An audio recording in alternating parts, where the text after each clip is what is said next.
తులసి seeds అధినేత తులసి రామచంద్ర ప్రభు జన్మదిన వేడుకలు గుంటూరు జిల్లా పెదపాలకులూరు గ్రామంలో ఘనంగా జరిగాయి.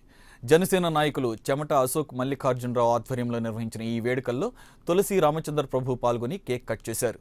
అనంతరం రక్తదాన శిబిరాన్ని ప్రారంభించారు. 61వ పుట్టినరోజు వేడుకలు అభిమానుల మధ్య జరుపుకోవడం ఆనందంగా ఉందన్న తులసి రామచంద్ర ప్రభు ప్రతి ఒక్కరూ సామాజిక సేవలో రాణించాలన్నారు.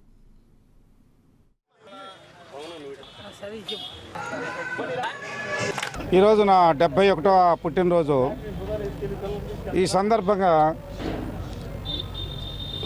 అనేక మంది నా అభిమానులు, స్నేహితులు, శ్రేయోభిలాషులు వీరంతా కూడా 71 సంవత్సరం నిండిన తర్వాత ఇప్పుడు నా పుట్టినరోజు ఏంటన్నా కూడా వినకుండా చాలామంది అభిమానులు ఎందుకు చేస్తున్నారు నా ఈ పుట్టినరోజు ఈ హడావిడి అని అడిగితే, 24 సంవత్సరాల నుంచి ఓ 40,000 మందికి స్కాలర్షిప్లు ఇచ్చారు, అనేక మందికి ఉద్యోగాలు ఇచ్చారు.